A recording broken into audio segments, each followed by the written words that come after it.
ကျွန်တော်ရဲ့ပန်းအိုးဟာလွန်ခဲ့တဲ့နှစ်ပေါင်းနှစ်ထောင်ကရှေးဟောင်းကဘာကြီးတစ်ခုနဲ့အမှန်တကယ်ဆက်သွယ်နေပါတယ်။အဲ့ဒီပန်းအိုးတွေကိုကျွန်တော်ဘာပဲပြစ်ထည့်လိုက်ပါစေ။အဲ့ဒီပစ္စည်းတွေဟာရှေးခေတ်ကအမျိုးသမီးစစ်သူကြီးတဦးနာကိုအတိအကျရောက်သွားတတ်ပါတယ်။ဒါပေမဲ့ဒီအကြောင်းကိုကျွန်တော်လုံးဝမသိခဲ့ပါဘူး။ကျွန်တော်ပန်းအိုးကိုတရေပူးနေရလို့ပဲထင်ခဲ့တာပါ။ဒါနဲ့ကျွန်တော်လည်းတိတ်တော်သက်ထွက်သွားပြီးအဲ့ဒီပန်းအိုးတွေကိုပစ္စည်းတွေအပြည့်တိတ်ထည့်ပစ်ဖို့ဆုံးဖြတ်လိုက်ပါတယ်။ပထမဆုံးရေပိုက်ကိုဆွဲယူပြီးပန်းအိုးတွေကိုရေတွေအဆက်မပြတ်ဖွင့်ထည့်လိုက်ပါတယ်။မိုးခေါင်ရေရှားဖြစ်နေတာတစ်နှစ်ကျော်နေပြီဖြစ်တဲ့နယ်စပ်ဒေသမှာရုတ်တရက်မိုးသေးထန်စွာရွာသွန်းသွားခဲ့ရဆိုတာကိုတော့ကျွန်တော်မသိပါမလဲပြီးတော့ကျွန်တော်ရေခဲတစ်တာထဲမှာ10နှစ်လောက်အေးခဲထားတဲ့ထုတ်ပိုးထားတဲ့ထမင်းဘူးတစ်ဖူးကိုလည်းပန်းအိုးရဲ့ပစ်ထည့်လိုက်ပါသေးတယ်အဲ့ဒီလောက်ရက်ကငတ်မခေါင်းပါနေတဲ့ဘေးဒုက္ခသည်တိတ်နေချီကိုကယ်တင်နိုင်ခဲ့မယ်လို့ဘသူကထင်ထားခဲ့မှာလဲပန်းအိုးတွေကိုနောက်ထပ်ဘာတွေထည့်ရမလဲလို့စဉ်းစားနေတော့မှာပဲပန်းအိုးတွေကနေကျေးဇူးတင်စာတစ်ဆောင်မမျှော်လင့်ပဲထွက်ကြလာပါတယ်ကျွန်တော်မျိုးတို့အပေါ်ရေနဲ့အစားအစာတွေပေးသနာခဲ့တဲ့နမင်းကြီးကိုကျေးဇူးတင်ရှိပါတယ်ကျွန်တော်မျိုးမကတော့တာချီနိုင်ငံတော်နေဝင်နေစားမင်းလက်အောက်ကစစ်တူကြီးယိုယူရန်ဖြစ်ပါတယ်ကျွန်တော်မျိုးမဟာလက်ရှိမှာနေဆက်ခံတပ်ကိုစောင့်ကြပ်နေတာပါကျွန်တော်မျိုးတို့ဟာတိုင်းတပါလူရိုင်းစစ်တီ3သိန်းရဲ့ဝိုင်းရန်ပိတ်ဆို့ခြင်းကိုခံနေရပါတယ်ကျွန်တော်မျိုးတို့ရဲ့စစ်တီအင်အား2သိန်းဟာတိုက်ပွဲတွေကြောင့်အခုဆိုရင်2000တာကျန်ရှိပါတော့တယ်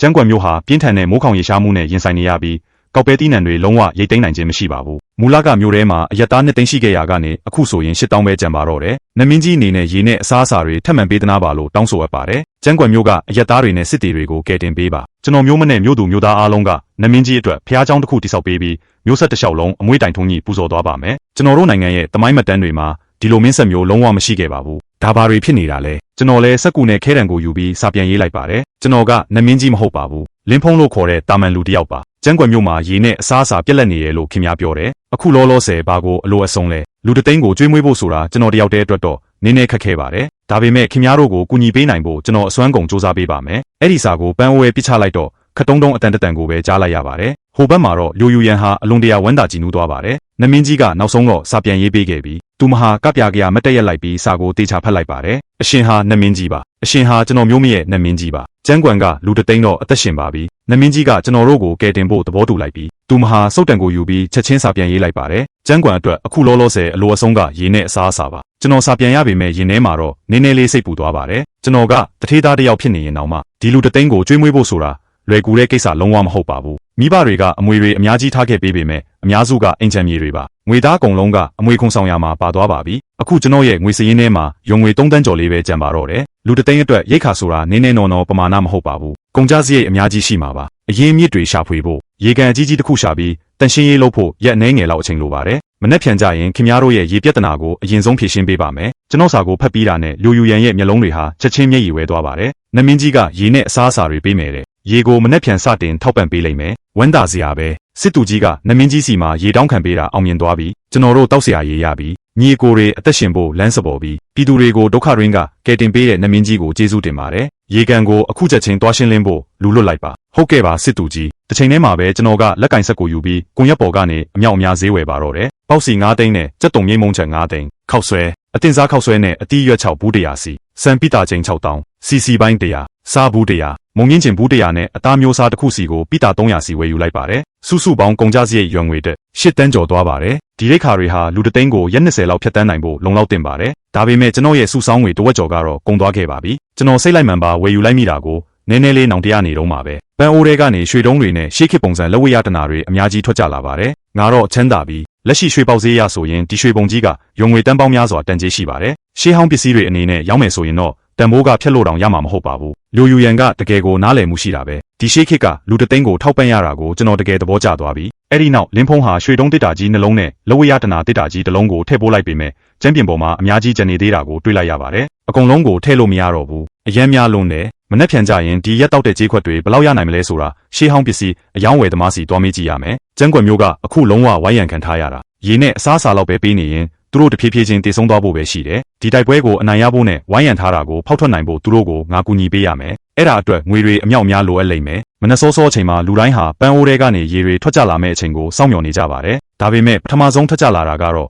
ရေတွက်လို့မရနိုင်အောင်များပြားလာတဲ့ပေါက်စီတွေပါပဲအငွေထောင်ထက်နေတဲ့ပေါက်စီတွေဟာမိုးရွာချသလိုအဆက်မပြတ်ထွက်ကြလာပါတယ်ယိုယူရန်လည်းမထိန်နိုင်တော့ပဲတလုံးကိုကောက်ယူပြီးအာပါတရကိုက်စားလိုက်ပါတယ်အရန်ကိုမွေးပြန်ပြီးနူးညံ့နေတာပဲအရသာကလည်းချုံမြိန်နေအဲ့ဒီနောက်သူမကစစ်ဗိုလ်စစ်သားတွေကိုပေါက်စီကြီးကြီးတွေဝင်းငှပေးလိုက်ပါတယ်နမင်းကြီးတွေစားတဲ့အစားအစာကတိတ်ကိုအရသာရှိတာပဲတာမန်လူတွေစားတဲ့အစားအစာနဲ့လုံးဝကိုမတူဘူးအရန်ကောင်းတယ်ပေါက်စီတွေအားလုံးဝင်းငှပြီးသွားပါပြီအခုရေလာမဲ့အချိန်ရောက်ပြီမလားလူတိုင်းဟာရေအိုးတွေကိုတန်းစီပြီးရေခံဖို့ပြင်ဆင်နေကြပါတယ်အဲ့ဒီအချိန်မှာဝိကနဲ့အတန်နဲ့အတူ ရေမတွက်နိုင်တဲ့မုံတွေအများကြီးထက်ကြလာပါတယ်။အားလုံးဟာရေအိုးတွေရဲ့ကိုအတိအကျဝင်သွားပါတယ်။အားလုံးကအနက်မွေးပြန်ပြီးအငွေ့တစ်ထောင်ထောင်ထွက်နေတဲ့အသားပေါက်စီအကြီးကြီးတွေကြီးပါပဲ။စစ်တီတွေဟာတနွေးတွေမျိုးချလိုက်မိကြပါတယ်။ဒါကအစပဲရှိပါသေးတယ်။နောက်ထပ်ပေါင်းမုံတွေအတီးရွက်နဲ့အသားရောထားတဲ့မုံပြားတွေအသားညက်မုံတွေအဆက်မပြတ်ထွက်ကြလာပါတယ်။ဒါကိုမြင်တော့လူတိုင်းဟာတွားရည်ကြမတ်တက်ဖြစ်သွားကြပါတယ်။သူတို့ကိုသူတို့မနှဲထိန်ထားရပါတယ်။ဒီအခြေအနေကိုမြင်တော့ယူရန်ကအစားအစာမျိုးစားတစ်ခုစီကိုစစ်တီတဦးစီအတွက်ဝေစုခွဲပေးလိုက်ပြီးသူတို့ရဲ့အိမ်တွေကိုယူသွားဖို့ပြောလိုက်ပါတယ်။စစ်တူကြီးဒါကစီးမြင့်နဲ့မကိုက်ညီပါဘူး။အစားအစာကိုစစ်တပ်အတွက်အရင်ထောက်ပံ့ရမှာပါ။စစ်တူကြီ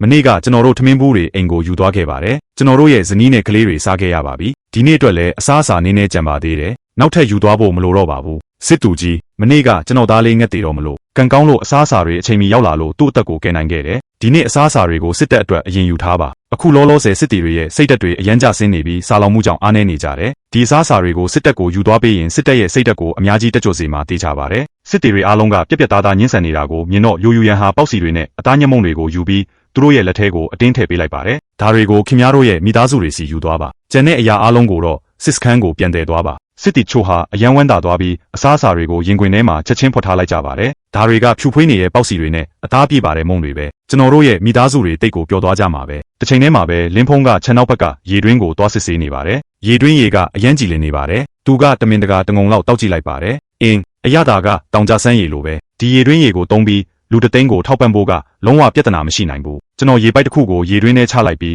ရေစုပ်ဆက်နဲ့ဆက်လိုက်ပါတယ်။ပြီးတော့ပိုက်ရဲ့နောက်တစ်ဖက်ကိုပန်းအိုးနဲ့တွားဆက်လိုက်ပါတယ်။အဲ့ဒီနောက်ရေစုပ်ဆက်ကိုနှိပ်လိုက်ပါတယ်။ရေစီးကြောင်းကအရန်အားကောင်းပြီးပန်းအိုးတွေကိုအတန်ကျဲကြီးနဲ့စီးဝင်သွားပါတော့တယ်။ရေရပြီဆိုတော့ကျွန်တော်တို့စိုက်ပျိုးရေးလုပ်လို့ရပြီ။စပားတွေစိုက်လို့ရပြီ။တမျိုးလုံးကလူတွေအသက်ရှင်နိုင်ပြီ။ရေလာယူဖို့စစ်တီတွေနဲ့မြို့သူမြို့သားတွေကိုတန်းစီဖို့အကြောင်းကြားလိုက်ပါ။ဟုတ်ကဲ့ပါစစ်တူကြီး။ပြီးခဲ့တဲ့တစ်ခေါက်ကစစ်တူကြီးအိမ်တော်ကရေကိုတဝက်လောက်ပဲထောက်ပံ့ပေးနိုင်ခဲ့တယ်။ငါမိသားစုတစ်ခုလုံးရေနည်းနည်းလေးရဲ့တောက်လိုက်ရပြီးကုန်သွားတယ်။အခုတကယ်လို့ရေထည့်ရမယ်ဆိုရင်ရေသားအမှန်တကယ်ရပြီဆိုရင်ငါတို့အားလုံးအသက်ရှင်ဖို့မျှော်လင့်ချက်ရှိသွားပြီ။မြက်ပင်မြစ်တွေနဲ့တစ်ခေါက်တွေကိုပြုတ်စားလို့ရပြီ။ဟုတ်တယ်တကယ်ပဲငါတို့ကလေးတွေကိုအချင်းချင်းလဲလှယ်ပြီးစားစရာမလိုတော့ဘူး။တစ်ချိန်တည်းမှာပဲလင်းဖုံးဟာဒေတာခန်ရှေးဟောင်းပစ္စည်းဆိုင်ငယ်လေးတစ်ခုကိုရောက်သွားပါတယ်။ဒီမှာရှေးဟောင်းပစ္စည်းတွေဝယ်သလားပစ္စည်းကဘယ်မှာလဲပြပါဦးလင်းဖုံးကတစ်တာငယ်လေးတစ်ခုကိုထုတ်ပြီးအဖိုးကိုရှေ့ကိုတွန်းပေးလိုက်ပါတယ်။ခစ်ပေါ်တစ်တာရိုးရိုးလေးကိုမြင်လိုက်ရတော့အဖိုးကိုရဲ့မျောလင်းချက်ကတဝက်လောက်ကျဆင်းသွားပါတယ်။ဒါပေမဲ့တစ်တာကိုဖွင့်လိုက်ပြီးအထက်ကကြောင်မြရတနာတွေစီချဲထားတဲ့အရက်ခွက်၃ခွက်ကိုမြင်လိုက်ရတဲ့အခါမှာတော့သူ့ရဲ့မျက်လုံးတွေဟာချက်ချင်းပြူးကျဲသွားပါတော့တယ်။သူဟာအရက်ခွက်ကိုတုံရီနေရဲ့လက်ချောင်းတွေနဲ့ညင်သာစွာကောက်ယူလိုက်ပြီးအောက်ခြေကိုစစ်ဆေးကရစ်ခွေနေရဲ့ငကားပုံစံတွေကိုတေချာကြည့်ရှုလိုက်ပါတယ်။ပြီးတော့ရွှေရဲ့အမျိုးအစားနဲ့ကြောင်မြရတနာတွေရဲ့အရေးသွေးကိုစစ်ဆေးလိုက်ပါတယ်။သူဟာချက်ချင်းပဲအလုံးစိတ်လှုပ်ရှားသွားပါတယ်။ဒါကလွန်ခဲ့တဲ့နှစ်ပေါင်း2000ကျော်ကပစ္စည်းပဲ။တကယ်ရတနာပါလား။ပြတိုက်ကြီးတွေမှာတောင်ဒီခေတ်ကအရက်ခွက်တွေတူးဖော်တွေ့ရှိခဲ့ဘူးရင်တောင်မှဒီလိုမျိုးတစ်ခွက်မှမရှိပါဘူး။အဲ့ဓာတွေကကြေးဝါကြွေဒါမှမဟုတ်တန်နဲ့လှုပ်ထားတာတွေကြီးပါပဲ။ဒါကကျွန်တော်မြင်ဖူးသမျှထဲမှာအစောဆုံးလက်မှုပညာနဲ့ပြုလုပ်ထားတဲ့ရွှေသားစစ်စစ်အရက်ခွက်ပဲ။နေပါဦးအောက်ခြေမှာစာသားပါတယ်။ချီနိုင်ငံတော်ဧကရစ်မင်းသုံးဆွဲရန်တဲ့အဖိုးဟာအရန်စိတ်လှုပ်ရှားလုံးလို့ချက်ချင်းမတက်ရက်လိုက်ပြီးရောင်ချာတောင်ဖြစ်သွားပါတယ်။ဒါချီနိုင်ငံတော်ဆိုတာတကယ်ရှိခဲ့တာပဲ။တရားဝင်တမိုင်းမတန်းတွေမှာဒါချီအကြောင်းမရှိပေမဲ့တခါတလေတော့ဖော်ပြခံရလေးရှိတယ်။ဒါချီကအနှစ်90လောက်ပဲတည်ရှိခဲ့တာ။လင်းဖုံးရဲ့ရင်ထဲမှာဒိန်းကနေဖြစ်သွားပါတယ်။အနှစ်90တဲ့လား။ယူရန်ကနောက်ဆုံးမှာတေဆုံးသွားခဲ့တာပဲ။ပြီးတော့အဲ့ဒီလူတသိန်းလုံးလည်းတိုက်ပွဲမှာကြာဆုံးသွားခဲ့တာပဲ။နောက်ဆုံးမှာတော့သူကအဖိုးအိုကိုအမြင်မေးလိုက်ပါတယ်။ဒီအရက်ခွက်ကဘလောက်တန်လဲ။အဖိုးအိုကလက်နှစ်ချောင်းထောင်ပြပါတယ်။နှစ်တန်းလားတန်း20လားတန်း200လားအဖိုးအိုကပြုံးပြီးခေါင်းညစ်ပြပါတယ်။တန်း200ဆိုတာအနိုင်ဆုံးခံမှန်းထားတာပါ။ဒါချီခေတ်ကရှေးဟောင်းပစ္စည်းတွေကဒီနိုင်ငံမှာတခါမှမပေါ်ဘူး။ပြင်ပသမိုင်းမတန်းတွေမှာတော့ဒီနိုင်ငံရှိခဲ့တယ်လို့ရေးထားတယ်။တဘာဝဘေးအန္တရာယ်တွေလူတွေကြောင့်ဖြစ်တဲ့ဘေးတွေစစ်ပွဲတွေနဲ့ပြည်တွင်းရေးမငြိမ်သက်မှုတွေကြောင့်ကြာဆုံးသွားခဲ့တာ။ဒါချီမှာထိတ်တန်းစစ်တူကြီးတွေလိုစွမ်းဆောင်ရည်ရှိတဲ့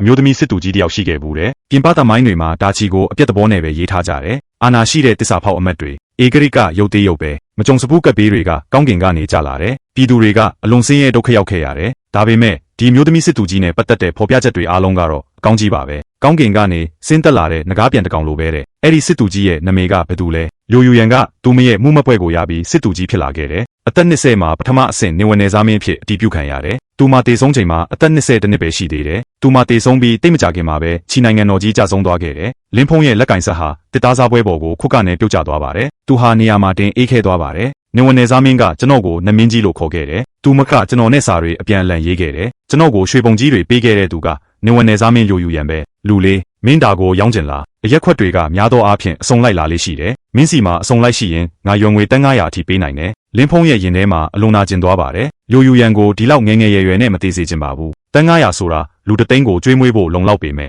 သူမရဲ့စစ်တီ2000က တိုင်းတစ်ပါးစစ်တီ3သိန်းကိုအနိုင်ယူဖို့အတွက်တော့လုံးဝမလုံလောက်သေးပါဘူးလင်းဖုံးဟာတွားကိုကြိတ်လိုက်ပြီးကြံနေရဲ့အရက်ခွက်ကိုထုတ်လိုက်ပါတယ်ကျွန်တော်စီမှာအဲ့ဒီလိုခွက်နှစ်ခွက်ရှိတယ်တန်း900ဆိုတာအရန်နဲလုံးတယ်အဖိုးအိုမိုဟာတကယ်ပဲခွက်တဆုံရှိနေတာကိုမြင်တော့အလွန်ဝမ်းသာသွားပြီးသူ့ရဲ့ဖက်မှန်ကတော့ပြုတ်ကျသွားပါတယ်သူဟာတုံရီနေရဲ့လက်တွေနဲ့အရက်ခွက်ကိုကပ်ပြားကောက်ယူလိုက်ပြီးမှန်ဘလူးနဲ့တေချာစစ်ဆေးလိုက်ပါတယ်သူ့ရဲ့နှုတ်ခမ်းတွေဟာစိတ်လှုပ်ရှားမှုကြောင့်တုံရီနေပါတယ်ဟုတ်တယ်အတိအကျပဲဒါကအလွန်ကောင်းမွန်တဲ့အခြေအနေနဲ့အပြည့်အဝထိမ့်သိမ်းထားနိုင်တဲ့အရက်ခွက်တဆုံပဲမင်းဘလောက်ဈေးခေါ်ခြင်းလဲကျွန်တော်ငွေသားပဲလိုချင်တယ်ခင်များပေးနိုင်တဲ့အမြင့်ဆုံးဈေးဖြစ်ရမယ်အဖိုးအိုမိုးရဲ့မျက်လုံးတွေအံ့ဩမှုကြောင့်ပြုတ်ကျသွားပါတယ်မင်းကတန်း600လိုချင်တာလားလင်းဖုံးကခေါင်းညစ်ပြလိုက်ပါတယ်အဖိုးအိုမိုးကတွန့်ဆုတ်နေပါတယ်ဒါကိုမြင်တော့လင်းဖုံးကစကားများကြီးမပြောတော့ပဲအရက်ခွက်ကိုတိမ့်ဖို့မတည့်ရက်လိုက်ပါတယ်ခင်များမဝယ်နိုင်ဘူးဆိုရင်ကျွန်တော်ဘေးဆိုင်ကိုတွားမေးလိုက်ပါမယ်နေပါဦးငါစီမှာအဲ့ဒီလောက်ငွေသားအတင်မရှိလို့ပါနိုင်ဝက်လောက်ဆောင်ပါငါလောက်ဖော်ကိုင်ဖက်တွေကိုငွေစုပြီးအတူတူဝယ်ဖို့တွားခေါ်လိုက်မယ်ကောင်းပြီအခုကျွန်တော်မှာဒီတန်း600ရှိပြီဆိုတော့ရိုယူရန်နဲ့သူမရဲ့စစ်တီတွေအတွက်ထိတ်တန်းအတုံးဆောင်တွေပို့ပေးမယ်ဒါဆိုသူတို့တည်စရာမလိုတော့ဘူးအရန်ကောင်းသွားပြီလွန်ခဲ့တဲ့နှစ်ပေါင်း2000ကတာချီနိုင်ငံတော်ကြီးမှာဒီလိုထူးခြားပြောင်မြောက်တဲ့လက်မှုပညာတွေရှိခဲ့တာပဲနှက်မျောစရာကောင်းလိုက်တာတကယ်ကိုနှက်မျောစရာပဲတကယ်လို့ရိုယူရန်သာအစောကြီးမတည်ဆုံးခဲ့ဘူးဆိုရင်သူမဟာတာချီကိုဥဆောင်ပြီးနိုင်ငံเจ้าနိုင်ငံကိုပေါင်းစည်းနိုင်ခဲ့မှာပဲတောင်ဘက်ကိုကျူးကျော်လာတဲ့မြောက်ပိုင်းလူရိုင်းတွေကိုလည်းတွန်းလှန်နိုင်ခဲ့ပြီးကွန်တုံးနဲ့ကွန်ရှိဒေသတွေကိုပြန်လည်သိမ်းပိုက်နိုင်ခဲ့မှာပဲကောင်းကင်ဘုံကပါယမီရှင်တွေကိုမနာလိုဖြစ်တတ်တယ်သူမဟာလူငယ်တွေအများကြီးရဲ့ကံကြမ္မာကိုပြောင်းလဲပေးနိုင်ခဲ့မှာငါတို့တန်း600နဲ့ယူလိုက်မယ်ပြဿနာမရှိပါဘူးမင်းစီမှာတခြားတာကြီးရှေးဟောင်းပစ္စည်းတွေရှိသေးရင်တခြားလူတွေကိုမပြနဲ့နော်သူတို့ကတကယ့်တန်ဖိုးကိုမသိကြဘူးငါတို့စီပဲလာခဲ့ပါအစိမ်းရောင်ဟင်းသီးဟင်းရက်တွေအားလုံးယူမယ်မုံလာဦးနီတွေလည်းအကုန်ယူမယ်ကန်စွန်းဦးအာလူပြောင်းဖူးအကုန်ယူပြီးကားပေါ်တင်လိုက်အရက်ပြန်ရောင်ရမ်းမှုကြစေတွေးတိတ်စေပတိခွဲစိတ်ခန်းသုံးသားတွေအကုန်လုံးကျွန်တော်အတွက်ထုတ်ပိုးပေးပါရှေးဟောင်းစာလုံးနဲ့ခေတ်သစ်စာလုံးနှိုင်းရှင်ပြထားတဲ့ဇာအပိဒံစာအုပ်ကျေးလက်ဆေးဆရာရဲ့လက်ဆွဲစာအုပ်ပြည်သူစစ်လေ့ကျင့်ရေးလက်ဆွဲစစ်တင်နင်းဗျူဟာကျမ်းတမျိုးကိုအုပ်30စီအိုးဖျားရည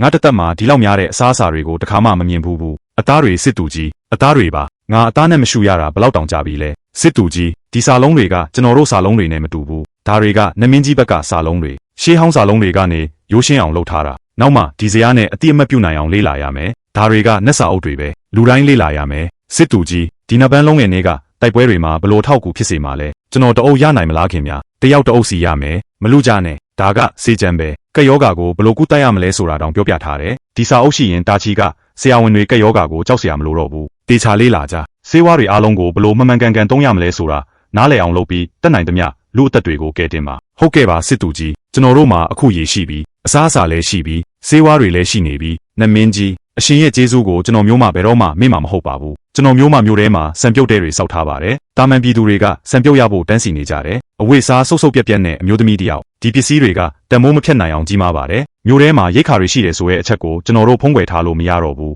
လူရိုင်းတွေကဧကမလွဲမျိုးကိုယူသွတ်စွာတိုက်ခိုက်ကြတော့မှာပဲကျွန်တော်တို့ရဲ့မျိုးဆောင်တပ်သား2000ကရန်သူ3သိန်းကိုခုခံနိုင်မှာမဟုတ်ဘူးမျိုးရိုးကိုပြင်ဆင်ဖို့ကောက်ညင်ထုံးတဲ့အုပ်တွေဝဲခြင်းပါတယ်လက်နက်တွေလုပ်ဖို့ကြေးရိုင်းတွေလည်းလိုအပ်ပါတယ်ကြေးရိုင်းတွေအစားတမဏိချောင်းတွေကျွန်တော်လဲပေးမယ်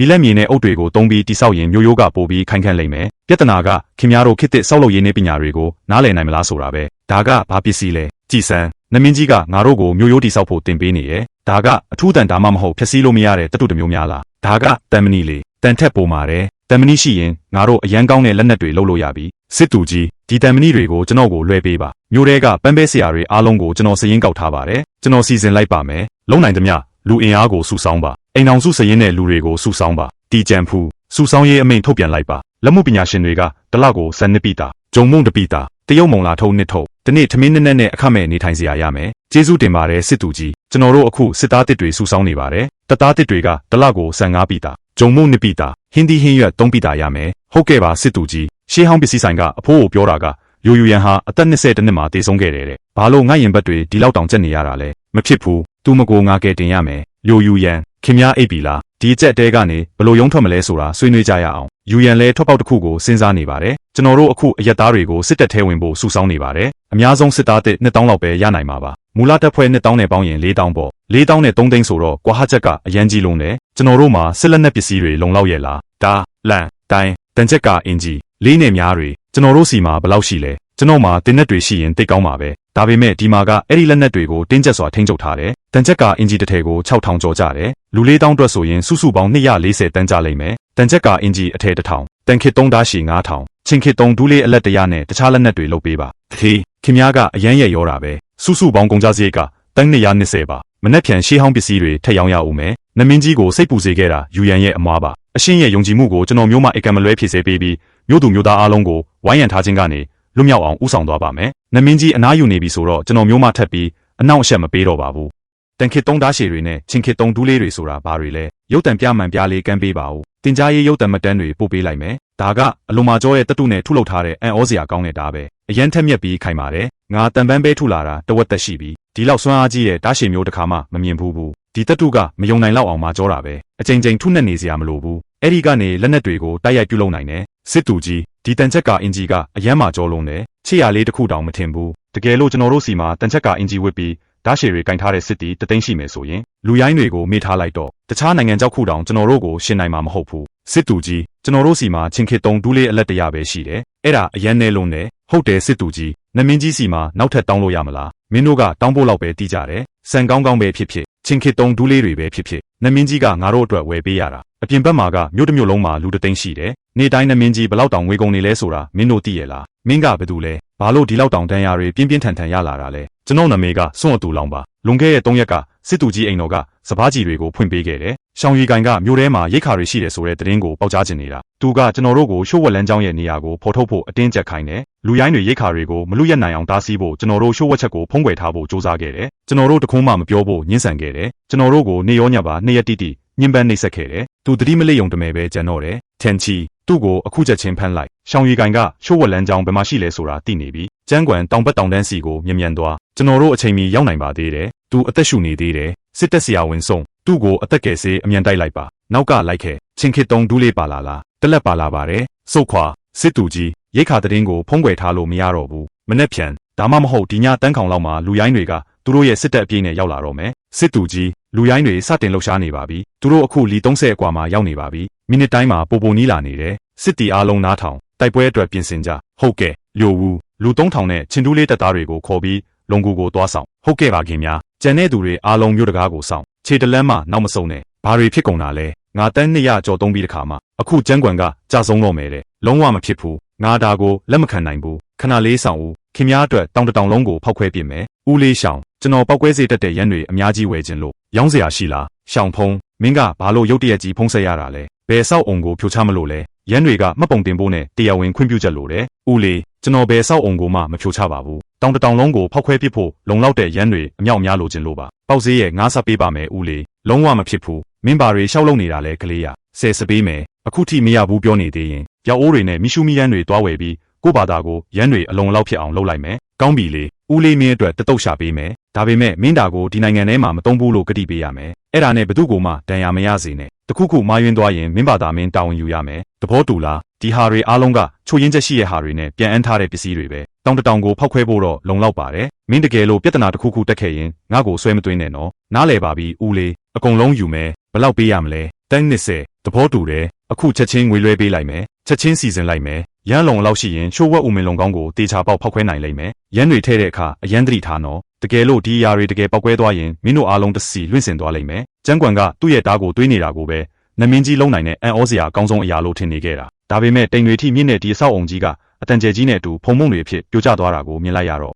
နက်လက်နက်တွေဆိုတာအဲ့ဒီထက်မကအများကြီးတာလွန်နေဆိုတာကိုသဘောပေါက်လိုက်ရတယ်စစ်တူကြီးဒါကတကယ်နက်လက်နက်ပဲရန်သူထောင်ပေါင်းများစွာကိုမြက်တောင်တစ်ခက်အတွင်းမှာတပ်ပစ်နိုင်တယ်လူရိုင်း3သိန်းဆိုတာဘာမှမဟုတ်ဘူးတစ်ချက်ပစ်လိုက်ုံနဲ့သူတို့လက်ဖြတ်သွားဖို့လုံလောက်တယ်နမင်းကြီးစီကနေရန်တွေချီးမြှင့်ပေးဖို့ကျွန်တော်မျိုးမှတောင်းပန်ပါတယ်ဒါကချင်းခေတုံဒူးလေးတွေထက်အများကြီးပိုစွမ်းထက်ပါတယ်နမင်းကြီးရဲ့ကဘာမှာမြင့်မားတဲ့အဆောက်အုံတွေနေရာတိုင်းမှာရှိတယ်လူတွေကတိမ်တွေပေါ်မှာနေကြတယ်လမ်းတွေကကားအော်တော်များရှင်မောင်းလို့ရလောက်အောင်ကျယ်ဝန်းတယ်အဲ့ဒီတတုတေတာတွေကအမြန်ဆုံးမြင့်ထက်တောင်ပုံမြန်ပြေးနိုင်တယ်နမင်းကြီးနဲ့ကျွန်တော်ကြားကကွာဟချက်ကတချင်းလေးတစ်ပုတ်ထက်အများကြီးပိုပါတယ်လိုက်ခဲလုံကူပေါဝကိုသွားမယ်ကျန်တဲ့သူတွေကမြို့တကားကိုစောင့်ကျွန်တော်တို့ရောက်ပြီးစစ်တူကြီးယိုဂါကမြို့ကိုတိုက်ခိုက်နေပြီးမြို့ထဲမှာရေနဲ့အစားအစာတွေရှိတယ်ကျန်းကွမ်ခံတက်ကိုသာတိမ့်ပိုက်နိုင်ရင်ငါကမိုပီဒေတာရဲ့ဘရင်တစ်ဖြစ်လာလိမ့်မယ်အိုးမဖြစ်ဘူးမင်းသားလေးမြေငလျင်လုံနေရဲ့လုံကူပြိုကျသွားပြီးလူ1000ဝင်သွားတာ8000ကနေရာမှာတင်မြေမြုပ်ခံလိုက်ရတယ်ကျန်တဲ့သူတွေကထိခိုက်ဒဏ်ရာရသွားကြတယ်တက်တစ်ခုလုံးပျက်စီးသွားပြီးလျိုယူရန်မင်းကိုအပိုင်းပိုင်းဆုပ်ပြီးအရှင်လက်စားပစ်မယ်လို့ငါကြိမ်ဆိုတယ်မင်းသားလေးကျွန်တော်တို့ဒီနေ့မတိုက်ခိုက်တင်ဘူး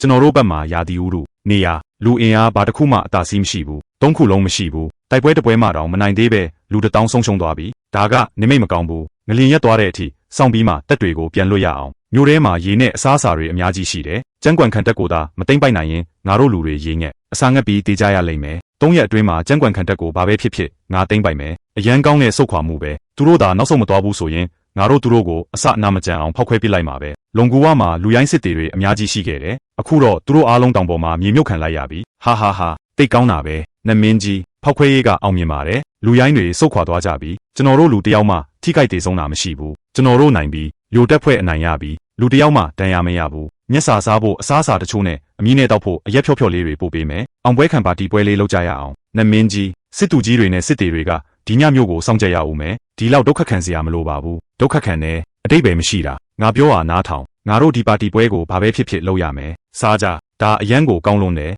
အရသာကယူလောက်အောင်ကောင်းတယ်ကောင်းကင်ဘုံကငကားသားတောင်ဒီလောက်အရသာရှိမှာမဟုတ်ဘူးနမင်းကြီးတွေလို့ခေါ်တာမဆန်းပါဘူးအရန်ကောင်းတယ်နေပါဦးအချိုရသာလေးနဲ့တောက်လိုက်ရင်လန်းဆန်းသွားတာပဲလူတယောက်ကိုတပလင်းမူးအောင်မတောက်ရဘူးအရန်ကောင်းတဲ့တည်ကြီးပဲတော်တော်လေးပြင်းတယ်ဒီလောက်ပြင်းတာမျိုးမတောက်ရတာကြပြီနမင်းကြီးတာမရှိရင်ငါသားလေးငက်တည်နေတာကြလာပေါ့ဘယ်မှသွားစရာမရှိပဲပိတ်မိနေတဲ့အဲ့ဒီမျောလင်းချက်မဲ့နေတဲ့ခံစားချက်မျိုးငါဘဝမှာနောက်တစ်ခါဘယ်တော့မှမခံစားချင်တော့ဘူးငါသားလေးတောင်ဝတ်လာပြီနေ့တိုင်းငါအစားအစာကောင်းတွေယူလာပေးမဲ့အချိန်ကိုသူစောင့်နေတတ်တယ်အခုချိန်ကစားပြီးငါအသက်ကစစ်သူကြီးနဲ့နမင်းကြီးပိုင်နေငါသမီးလေး2ယောက်ဆိုအဲ့ဒီတုန်းကတေးတော့မလို့ထုတ်ပိုးထားတဲ့ထမင်းဘူးတွေသာမရှိရင်သူတို့ဒီချိန်အထိအသက်ရှင်နိုင်မှာမဟုတ်ဘူးစစ်သူကြီးတင်းအတွက်ကျွန်တော်ဂုဏ်ပြုတောက်သုံးပါတယ်ငါမျိုးတော်ကိုပြန်သွားခြင်းနဲ့ငါမေစီမှာအစားအစာတွေကြံသေးလားတောင်မသိဘူးသူ့ကိုလွမ်းတယ်ငါမင်းတို့ရဲ့စစ်သူကြီးကမင်းတို့အားလုံးကိုမျိုးတော်စီလုံလုံကြုံပြန်ပို့ပေးပါမယ်နမင်းကြီးချီးမြှင့်ထားတဲ့ရန်တွေချင်းခေတုံးတူးလေးတွေပြင်မကုန်ခန်းနိုင်တဲ့အစားအစာနဲ့ရေတွေရှိနေတဲ့၍ငါတို့အိတ်ကံမလွဲအနိုင်ရလိမ့်မယ်ငါတို့နိုင်ရမယ်နမင်းကြီးရဲ့ကဘာမှာလမင်းကြီးကဘလို့ပုံစံရှိမလဲဆိုတာသိချင်မိတယ်တိတ်လာတာပဲစက်ကြိုးစားပါငါရဲ့လှပတဲ့အမျိုးသမီးလေးစစ်သူကြီးအချိုရီကကောင်းလားတိတ်ကောင်းတာပဲကျွန်တော်အမြဲတမ်းလှုပ်ချင်ခဲ့တဲ့အရာတစ်ခုရှိတယ်ဒါပေမဲ့ကျွန်တော်တစ်သက်မှာဘယ်တော့မှလုံနိုင်မှာမဟုတ်ဘူးဒီနေ့ခင်ဗျားကိုဒီအထူးအချိုရီလေးပေးရတာကကျွန်တော်ရဲ့အိမ်မက်တစ်ခုတကယ်ဖြစ်လာတယ်လို့ပဲဘာများလဲယူရန်ကအရှင်ကိုကူညီပေးနိုင်မလားနမင်းကြီးကျွန်တော်ငယ်ငယ်တုန်းကအိမ်မက်တစ်ခုရှိခဲ့တယ်အင်ပါယာရှင်ရှိဟွန်စီကိုကမ္ဘာမြေပုံတစ်ခုပို့ပေးပြီးကမ္ဘာကြီးကလုံးဝန်းနေဆိုတာကိုသိစေချင်ခဲ့တယ်ပြီးတော့ဟွာဝေးပြင်တခြားနိုင်ငံတွေအများကြီးရှိသေးတယ်ဆိုတာကိုလည်းပြောပြချင်ခဲ့တယ်သူ့ရဲ့တမနီတက်ကြီးကအနောက်တိုင်းနိုင်ငံတွေအထိတောင်ခြိတက်နိုင်ခဲ့လောက်တယ်ကျွန်တော်ဟွာဝေးစီကိုအထူးအချိုကြီးတပလင်းနဲ့ဘောလုံးတစ်လုံးလည်းပို့ပေးချင်ခဲ့တယ်သူမကစစ်တပ်ထဲဝင်တော့ကအရန်ငယ်သေးတာပျော်ပျော်နေတတ်တဲ့အရွယ်လေးသူမကဒီအချိုကြီးနဲ့ဘောလုံးကိုတေချာပေါက်သဘောကျမှာပဲအင်ပါယာရှင်ရှိဟွန်ဆိုတာဘယ်သူလဲဘာလို့ယူရန်တခါမှမကြားဖူးရတာလဲပြီးတော့ဟွာဝေးကဘယ်သူလဲအရှင်သူမကိုတိတ်သဘောကျတာလားနမင်းကြီးစံပိတာချိန်3တန်းရေဘေးကယ်ဆယ်ရေးပစ္စည်းတွေအဲ့ဒါကစုစုပေါင်းတန်း30ကျော်တယ်ပစ္စည်းတွေထပ်ဖြည့်တင်သလားဟုတ်တယ်စက်ပို့ပေးနေပါချင်းနှင်းကျုပ်ဆက်တွေလိုချင်သေးလားစက်တလုံးကိုရွမ်100နဲ့ချုပ်အပ်ဖူးတဒါဇင်လောက်ရောပို့ပေးလိုက်မယ်အကုန်လုံးပေါင်းရွမ်1000အကုန်လုံးကိုဒီကိုပို့ပေးပါပို့နေတဲ့ငွေကခင်များရဲ့ပင်ပန်းကြေးပါပထမကုန်တင်ကားကတန်60တဲမယ်ဒုတိယကားက55တန်တဲမယ်ကား30စီးဆိုတော့စုစုပေါင်းတန်350ကျွန်တော်တို့စီမှာဖျဲသီးပိတာယာကြီးကြံသေးတယ်မက်မုံသီးဇီးသီးဟင်းသီးဟင်းရက်တွေရောပဲလျိုယူရန်ဖျဲသီးတွေရောက်လာပြီးတောင်ကုန်းလေးတစ်ခုလိုတောင်ပုံနေပြီးအရင်တုန်းကညစာအတွက်တယောက်ကိုတစ်စိတ်ပဲရတာအခုတော့တစ်နက်ကိုတစ်စိတ်စားလို့ရပြီအကုန်လုံးကုန်ဖို့အတွက်ရက်တော်ကြာဦးမယ်ပုံနေတဲ့ဟာတွေတင်ထားဖို့မြေအောက်ခန်းတစ်ခုတူးလိုက်ပါလူတိုင်းကိုလည်းဖျဲသီးနှလုံးစီအိမ်ယူသွားခိုင်းလိုက်မြင်မစားရင်ပုတ်သွားလိမ့်မယ်အရန်ကြီးပြီးချိုတာပဲတိတ်ကောင်းတယ်လူရိုင်းတွေကဘယ်ချိန်လောက်မျိုးကိုတိုက်မယ်လို့ခင်များထင်လဲဟင်းစစ်သူကြီးလိုလင်းကကျွန်တော်မျိုးမရဲ့တပိတ်ညီလေးပါကျွန်တော်မျိုးမအဲ့ဒါကိုသိပါတယ်လိုရင်းကိုသာပြောပါသူရဲ့အရေးချင်းတွေကကျွန်တော်မျိုးမထက်အမြဲတမ်းနှိမ့်ကြတယ်အကယ်ဒမီမှာတော့ကသူက10နှစ်တိတိဒုတိယနေရာမှာပဲနေခဲ့ရတာပိုဆိုးတာကသူကဘေဒင်ဟောတာကိုအယံဝါဒနာပါတာပဲဘေဒင်ဆရာတွေကိုဟောခိုင်းလိုက်ရင်သူတို့ဘယ်ချိန်တိုက်ခိုက်မလဲဆိုတာခံမှန်းလို့ရတယ်တယောက်ယောက်ဘေဒင်ဆရာတွေကိုအခုချက်ချင်းသွားခေါ်ခဲ့ဟုတ်ကဲ့ဘေဒင်ဟောပါမင်းတို့တယောက်စီဟောကိန်းတစ်ခုစီထုတ်ရမယ်ဒီရက်တွေရဲ့ကဘယ်နေ့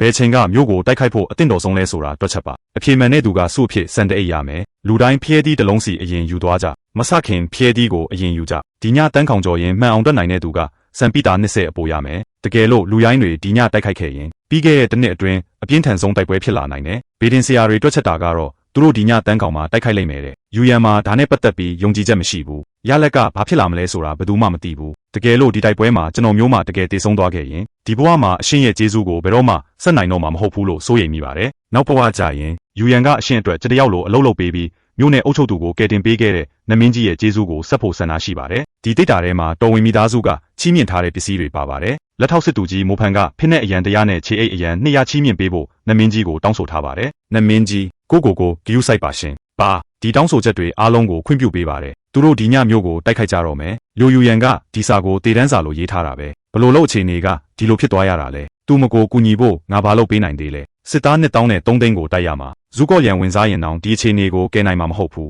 တဲ့အင်အားကွာဟချက်က အရန်ကြီးလုံးတယ်အရှုံးပေးလိုက်တာကပိုကောင်းမယ်တည်တဲ့အထိခံစစ်လုပ်နေရင်မျောလင်းချက်မရှိဘူးငါတို့ကအရင်စားပြီးတိုက်ခိုက်ရမယ်ရန်သူတက်လာရင်စုံမယ်ရန်သူစခန်းချရင်အနောက်အရှက်ပေးမယ်ရန်သူပင်ပန်းရင်တိုက်မယ်ရန်သူစုပ်ရင်လိုက်မယ်ငါတို့ရဲ့လက်နက်တွေကတိတ်မကောင်းရင်ညတန်းကောင်မှာခိုးတိုက်မယ်ငါတို့လက်နက်တွေကပိုကောင်းရင်နေခင်းကြောင်ကောင်မှာတွားနှောင်ရှက်မယ်ဒီအတိုင်း10ရက်ကနေလောဝက်လောက်လှုပ်လိုက်ရင်ရန်သူတွေယူသွတ်သွားပြီးဆုတ်ခွာသွားလိမ့်မယ်ပျောက်ကြားစစ်စင်ရေးရန်သူကိုနှောက်ယှက်ဖို့ပျောက်အိုးတွေသုံးပါကျွန်တော်အခုပျောက်အိုးတွေအကုန်သွားဝယ်လိုက်မယ်ပျောက်အိုးတွေကိုလူရိုင်းတွေရဲ့မြင်းဖင်တွေမှာချိတ်ထားလိုက်သူတို့ကိုမောင်းထုတ်လို့မရရင်တောင်မှအကုန်လုံးဖြိုဖျဲဖြစ်သွားအောင်လုပ်လို့ရတယ်ဟေးခင်များစီမှာရှိတဲ့စနက်တန်ရှည်တွေပျောက်အိုးရှည်ကြီးတွေအကုန်လုံးကျွန်တော်ဝယ်မယ်ငါတို့စီမှာဖောက်တီကြီးတယောက်ရောက်နေပြီခင်များပြောတာအကုန်လုံးအမှန်ပဲလားလုံးဝအမှန်ပဲအဲ့ဒီလူပြောတာကမြို့ရဲကနေထွက်တဲ့ရှိုးဝက်ဦးမင်လုံကောင်းတစ်ခုရှိတယ်တဲ့တစ်ခုကတောင်ဘက်ကိုသွားပြီးနောက်တစ်ခုကမြောက်ဘက်ကိုသွားတယ်ကုန်တွေတွေကအခွန်ရှောင်ဖို့တိတ်တဆိတ်တူးထားကြတာသူကပြီးခဲ့တဲ့တစ်ခေါက်ထောင်အောင်ခန်းထဲကနေကျွန်တော်တို့ဆွဲထုတ်လာတဲ့လူပဲဟိုလမ်းဘေးလူမိုက်လေဟုတ်တယ်သူပဲလူရိုင်းတွေရဲ့ပင်မတက်ဖွဲကမြို့တကားရဲ့အရှိတ်ဘက်လီ30အကွာမှာစခန်းချထားတယ်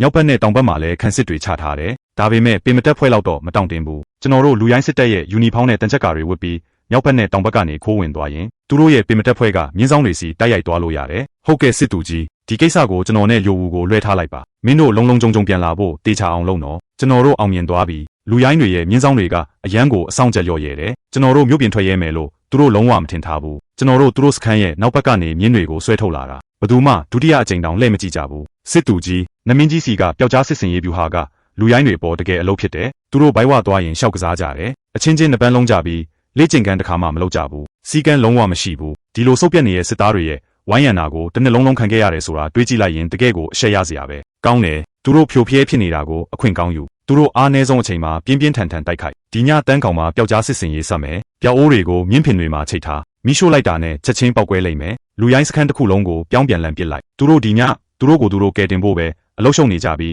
မြို့ကိုတိုက်ခိုက်ဖို့အချိန်ရမှာမဟုတ်ဘူးယိုကွေးနဲ့ယိုဝူတို့မြို့တဲကိုလုံးလုံးကြုံကြုံပြန်ရောက်လာကြပြီကွန်ရက်ပေါ်ကလူတွေမျှဝေထားတဲ့နေလန်းတွေကတကယ်အသုံးဝင်တာပဲယိုယူရန်နောက်တစ်ခါအောင်မြင်သွားပြန်ပြီအခုတော့စိတ်ပူတာတွေကိုလွတ်ချထားလို့ရပြီဒါချီကဖိနစ်ငက်ပုံဖန်ရီတုတ်ကြွေပကံပြဖိနစ်အမီးပုံစံတွေကအပြင်ဘက်မှာရစ်ခွေနေတယ်ဖိနစ်တရားဖူပုံစံတွေကအတွင်းဘက်မှာအလှဆင်ထားပြီးငွေပြားပါးလေးတွေနဲ့မွမ်းမံထားတယ်အနောက်ဘက်မှာချီနိုင်ငံတော်ဧကရမင်း၏လက်ဆောင်တော်လို့ထွင်းထားတယ်ဒါချီရဲ့အလှပခံစားမှုနဲ့ကြွေတယ်လက်မှုပညာကနောက်ပိုင်းခေတ်တွေထက်ရာစုနှစ်ပေါင်းများစွာကြိုတင်ခင်မိနေခဲ့တာပဲဈေးနှုန်းသတ်မှတ်လိုက်ပါမစ္စတာလင်းကျွန်တော်တိုက်ရိုက်ဝယ်ပါမယ်ပြီးခဲ့တဲ့တစ်ခေါက်ကျွန်တော်ဝယ်ခဲ့တဲ့အရက်ခွက်နှစ်ခွက်ကအလဲမာတင်အသိမ်းခံလိုက်ရတယ်ပြတိုက်မှာပြတ်သက်ဖို့ယူသွားကြတယ်ကျွန်တော်ရဲ့စုဆောင်းမှုထဲမှာဒါကြီးရှေးဟောင်းပစ္စည်းတစ်ခုမှမကျန်တော့ဘူးအခုဘယ်မှာလဲကျွန်တော်ကိုယ်တိုင်လာခဲ့မယ်လာစရာမလိုပါဘူးအဖိုးအိုမို့ခင်များကိုတစ်ခုလောက်မေးချင်လို့ပြင်ပသားမိုင်းမတန်းတွေမှာယိုယူရန်တိတိကျကျဘယ်နှစ်မှာတည်ဆုံးခဲ့ရဆိုရဲမှတ်တမ်းရှိလားသူဘလို့တည်ဆုံးသွားတာလဲပြင်ပသားမိုင်းတွေမှာတိကျတဲ့ခုနှစ်ကိုမမှတ်တမ်းတင်ထားဘူးသူတည်ဆုံးချိန်မှာနမီခန်အသက်20နှစ်လို့ပဲဖော်ပြထားတယ်နမီခန်အသက်20တဲ့လား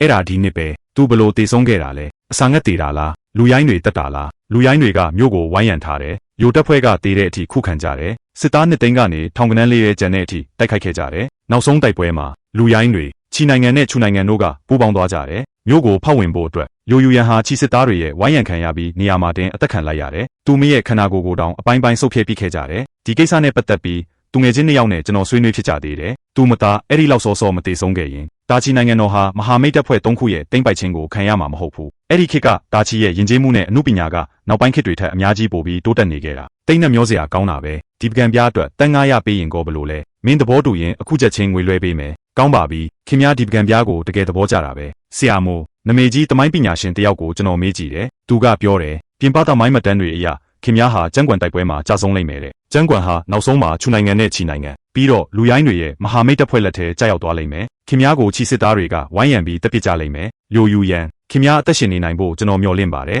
်ပြီးတော့ချူချီနဲ့လူရိုင်းတွေရဲ့ပူးပေါင်းတိုက်ခိုက်မှုကိုတတိထားရမယ်နော်စစ်မြင်း2000နဲ့စစ်သား3000ကျော်ထွက်ပြေးသွားပြီးအလို့အရက်ထွက်ပြေးကြရင်းနဲ့ဘယ်ညာအကုန်တိုက်မိကုန်နဲ့လူရချီပြီးနင်းချေခံရလို့တေကုန်ပြီးဒါကိုဘယ်သူလှုပ်သွားတာလဲဆိုတာတောင်မင်းတို့မသိဘူးမြို့ထဲကစစ်သူကြီးလိုပဲဖြစ်ရမယ်သူတို့ကငုံတွေလိုမြို့ထဲမှာတစ်နှစ်လုံးပုံနေခဲ့တာလေမြင်းတွေကိုလန့်သွားစေတဲ့ပျောက်အိုးတွေကဘယ်ကရောက်လာတာလဲမြေကြီးတွေကနေသူ့ဘာသာသူထွက်လာတာလားအစီရင်ခံပါတယ်မြောက်ဘက်စခန်းခြုံကိုတိုက်ခိုက်ခံရပါတယ်စစ်သူကြီးမိုးလင်းလိုက်လံဖမ်းဆီးရင်ရမ်းပေါက်ကွဲမှုကြောင့်နေရာမှာတင်ကျဆုံးသွားပါတယ်မိုးလင်းတည်ပြီလားသူ့ကိုငါကိုယ်တိုင်ယာရုတိုးပေးထားတာသူကနပန်းချန်ပီယံတယောက်ပါအစီရင်ခံပါတယ်တောင်ဘက်စခန်းလဲခြုံကိုတိုက်ခိုက်ခံရပါတယ်ရွက်ဖြင်ထဲတွေမိရှို့ခံရတယ်မြင်းတွေအားလုံးလူစုကွဲသွားပြီးလက်ထောက်စစ်သူကြီးတချို့ရွက်ဖြင်ထဲလိုက်ကာကိုမယားမကထမကြီးခင်မှာတင်ဒူးလေးတွေနဲ့ပြစ်တက်ခံလိုက်ရတယ်တက်တစ်ခုလုံးတန်ချက်ကဝတ်ပြီးမြောက်ဘက်နဲ့တောင်ဘက်စခန်းတွေကိုတွားကူညီကြပျောက်ကြားစစ်စင်ရေးတရားဝင်စတင်ပါပြီကျွန်တော်တို့လုံနိုင်ခဲ့ပြီးစစ်သူကြီးကျွန်တော်တို့နိုင်ပြီး စိတ်ပြတ်အောင်မလုပ်ခဲ့ပါဘူးကျွန်တော်လက်နဲ့တင်ရန်သူ300ကိုတက်ခဲ့တယ်300အတီးပဲဒီလိုကောင်းတဲ့ခံစားချက်မျိုးမရတာကြပြီပျောက်ကြားစစ်စင်ရေးရဲ့ပထမဆုံးတိုက်ပွဲကအပြည့်အဝအောင်ပွဲခံနိုင်ခဲ့ပြီ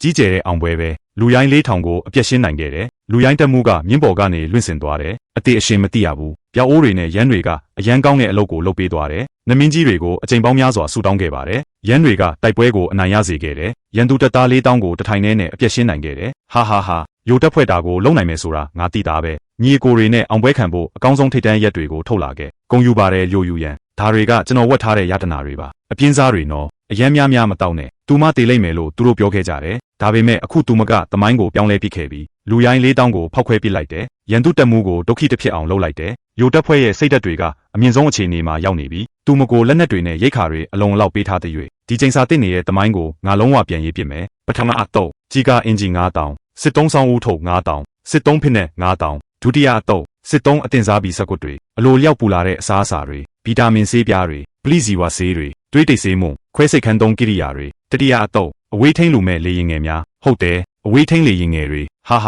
ာသူတို့ကိုအဝေးထိန်လေရင်ငယ်နင်းနဲ့လောက်ပို့ပေးမယ်အသုံးပြုနဲ့လက်ဆွဲစာအုပ်တွေပါထည့်ပေးလိုက်မယ်ရန်သူနေရာတွေကိုသူတို့ကင်းထောက်ပါစေစတုထတော့ပြီးပြည့်စုံတဲ့ခစ်တဲ့စစ်ဗျူဟာလမ်းညွန်အထူးစစ်စင်ရေးလက်ဆွဲစာအုပ်မြို့တွင်းတိုက်ပွဲဝင်နေလမ်းညွန်ငွေအခုငါစီမှာဘာလို့ရမှန်းမသိအောင်ငွေတွေပေါ်များနေပြီစစ်တူကြီးလူရိုင်း3သိန်းကအခု3သိန်းခွဲရဲ့ကျန်တော့တယ်ယိုဂါကဒုက္ခိတဖြစ်သွားပြီးသူ့ရဲ့အကိုကြီးကစစ်ပွဲကိုကိုယ်တိုင်ဦးဆောင်ဖို့တာဝန်ယူလိုက်ပြီးကျွန်တော်တို့စီမှာအခုအထက်တန်းလွှာစစ်တီ9000ရှိတယ်တန်ချက်က3000ဓာတ်ရှည်1000ချင်းခေတုံဒူးလေး900နဲ့ရန်တွေပြောက်အိုးတွေရှိတယ်အဝေးထိန်လေရင်ငယ်တွေအဲ့ဒီအရာကအရန်သုံးဝင်တာပဲလူရိုင်းတွေဘယ်မှာစခန်းချထားလဲသူတို့ရဲ့တပ်ဖွဲ့တွေကိုဘလို့ဖြန့်ကျက်ထားလဲဆိုတာကိုကျွန်တော်တို့ရှင်းရှင်းလင်းလင်းမြင်ရတယ်ပြီးတော့နမင်းကြီးပို့ပေးတဲ့စစ်ဗျူဟာလက်ဆွဲနဲ့ဆိုတော့ဒီလွန်ခဲ့တဲ့3လအတွင်းမှာပျောက်ကြားဗျူဟာတွေကိုကျွန်တော်တို့တကယ်ကျွမ်းကျင်လာပြီးအမြဲတမ်းနှောင့်ယှက်နေလို့လူရိုင်းတွေညဘက်လုံးဝအိတ်မရဘူးနေ့လေတက်တောင်ကောင်းကောင်းမစားရဲကြဘူးစစ်တူကြီးကင်းထောက်စီကအစီရင်ခံစာလာပါတယ်လူရိုင်းတွေချီနိုင်ငံနဲ့ချူနိုင်ငံတို့တကယ်ပဲရှိုးဝက်ဆက်သွယ်နေကြပါတယ်သူတို့3ပွင့်ဆိုင်မဟာမိတ်ဖွဲ့ကျင်နေကြတယ်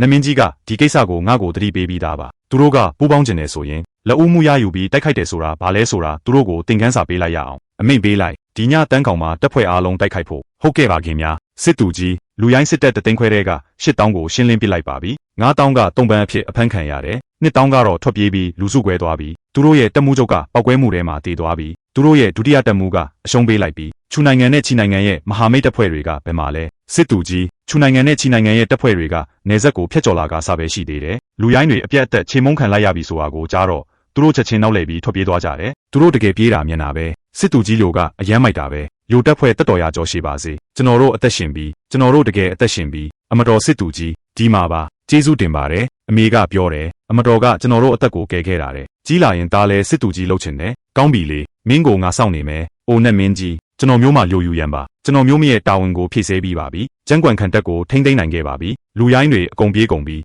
ချူနဲ့ချီကလည်းသူတို့ရဲ့တက်တွေကိုပြန်ဆုတ်သွားကြပြီအရှင်သာမရှိရင်ဒီအရာတွေတခုမှဖြစ်လာနိုင်စရာအကြောင်းမရှိပါဘူးကျွန်တော်မျိုးမကိုအသက်ရှင်နေစေချင်တယ်လို့အရှင်ပြောခဲ့တယ်နော်အခုကျွန်တော်မျိုးမအသက်ရှင်နေပါပြီကျန်းကွန်ခံတက်လည်းရှင်သန်နေပါပြီဒီအရာတွေကြောင့်တာချီနိုင်ငံတော်ကြီးရဲ့ကံကြမ္မာလည်းပြောင်းလဲသွားနိုင်ပါတယ်ဒါပေမဲ့အရှင်ကိုဘလို့ကျေးဇူးဆက်ရမလဲဆိုတာကျွန်တော်မျိုးမမသိတော့ပါဘူးနောက်ဘဝဆိုတာရှိခဲ့ရင်အရှင်ရဲ့ကျေးဇူးကိုဆက်ဖို့အတွက်ယူရန်ကဘာမဆိုလုပ်ပေးပါမယ်ယူရန်ခင်ဗျားအတွက်နောက်ဘဝဆိုတာမလိုပါဘူးဒီဘဝမှာပဲကောင်းကောင်းနေထိုင်ပါခင်ဗျားရဲ့ကိုယ်ပိုင်စစ်တူကြီးဖြစ်ပဲဆက်နေပါခင်ဗျားရဲ့မျိုးကိုစောင့်ကြပ်ပါအခွင့်ရေးရရင်ခင်ဗျားရဲ့ပြည်သူတွေကိုကာကွယ်ပါခင်ဗျားကိုမြင်ခွင့်ပေးပါယူရန်နမင်းကြီးအရှင်ကကျွန်တော်မျိုးမကိုမြင်ကျင်တယ်လို့ပြောခဲ့တယ်နော်အရှင်ရဲ့ပုံစံကဒီလိုမျိုးကိုဒီချိုရီလေးကတောက်လို့ကောင်းလားအရန်ကောင်းတာပဲနောက်တစ်ခွက်လောက်တောက်ဦးမလား